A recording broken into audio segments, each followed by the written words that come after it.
최근 국제유가가 50달러를 깨고 그 밑으로 내려갔습니다. 물론 최근 들어서 소폭 반등을 하는 모습을 보이고 있긴 하지만 국제유가를 둘러싼 미묘한 줄다리기가 다시 한번 나타나고 있습니다. 어떤 것들이 있는지 살펴보도록 하겠습니다. 자, 먼저 최근에 국제유가가 급락했었던 이유를 세 가지로 정리를 해보자면 이렇습니다. 러시아도 감산에 동참하기로 했었지만 이 감산량이 미흡하다는 점이 첫 번째로 국제유가를 끌어내리는 요인이었었고요. 자, 이런 가운데 사우디에서는 아시아로 수출하는 원유에 대해서 공식 판매 단가를 인하를 했습니다. 안 그래도 원유 가격이 올라야만 돈을 버는 사우디가 공식 판매 가격을 인하했다는 점, 이 점도 국제유가를 하락시키는 요인이었습니다. 자, 그리고 어제 발표됐었던 오펙 보고서에서는 이 비회원국들, 오펙 비회원국들이 증산을 할 것으로 예상된다라고 이야기를 하게 되면서 공급 과잉에 대한 우려가 다시 한번 커지며 유가는 크게 내려앉게 된 것이죠. 자, 그런데 이런 상황에서 국제유가를 둘러싼 미묘한 줄다리기가 나타나고 있는 겁니다. 어떤 거냐면, 자, 먼저 오펙에서는요, 그동안 하지 않았던 금기시됐던 행동을 했습니다. 오펙의 사무총장이 원유 선물 트레이더들을 직접 만나게 됐는데요. 왜 금기시됐었냐? 과거에는 오펙에서 이 원유 선물 트레이더들은 불필요한 변동성을 초래하는 투기꾼이라는 인식이 있었습니다. 그렇기 때문에 그들을 만나지 않아 왔었는데 이들을 만났다는 겁니다. 왜 그럴까요? 감산만으로는 유가 상승을 이끌기 어렵기 때문에 트레이더들의 도움이 필요하다는 것이 절실하게 느껴졌던 것이고요. 자, 그리고 월가에게 자신들의 감산 의지를 확실하게 전달할 필요성도 느껴졌기 때문입니다. 이만큼 오펙에서는 감산 의지를 계속 전달하려고 노력하고 있지만 오펙 내에서 가장 큰 비중을 차지하고 있는 사우디는 조금 입장이 다릅니다. 자, 사우디에서는요, 알팔리 석유 장관이 최근에 이런 이야기를 했습니다. 사우디를 제외한 다른 오펙 회원국들도 감산 규모를 늘려서 사우디와 균형을 맞출 필요가 있다고 얘기했습니다. 단어만 보자면 감산 규모를 늘리자는 것으로 보이지만 그런 게 아닙니다.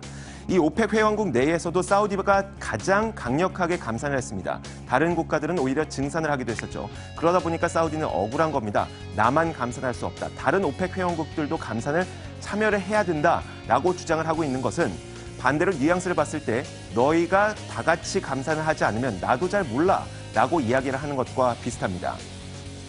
이뿐만이 아니라 사우디의 입장에서는 비회원 국가들, 그러니까 미국과 러시아와 같은 이 원유를 생산하고 있지만 오펙의 회원 국가가 아닌 이런 국가들에 대한 불편한 시각도 갖고 있는데요. 자, 미국이 무임승차하는 일은 없을 것이라는 이야기도 했고요. 러시아의 감산량이 미흡하다면서 이들이 감산을 하지 않고 오히려 증산하고 있지 않느냐, 아니면 감산량이 미흡하다. 그렇게 된다면 사우디만 감산을 하게 되면서 우리는 너무 억울하다. 우리만 손해를 보게 된다. 이런 입장을 계속해서 피력하고 있는 것입니다. 자, 다음 장을 살펴보면요. 이런 가운데 하버드대의 선임연구원이 이런 보고서를 냈습니다. 유가 급락할 수 있다라는 보고서인데요. 자, 레오나르도 마우리게라는 인물입니다. 그런데 이렇게 한 사람이 이런 의견을 낸 것이 뭐가 중요하겠냐 싶겠지만 이 인물은요, 지난 2012년에 유가 급락을 예측했습니다. 실제로 2014년부터 유가가 급락하기 시작했죠. 그래서 원유 시장 족집게로 불린 인물이 바로 이 인물입니다. 그는 올해 만약에 기록적인 원유의 수요 증가가 없으면 원유는 다시 한번 상당폭 하락할 수 있을 것이다 라는 보고서를 냈습니다.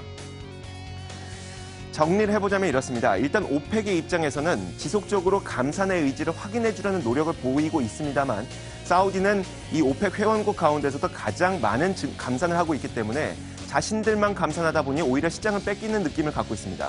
그래서 다른 원유 생산국들이 감산을 하지 않을 경우 나도 앞으로 어떻게 될지 모른다면서 불투명한 입장을 계속 보이고 있는 것이죠.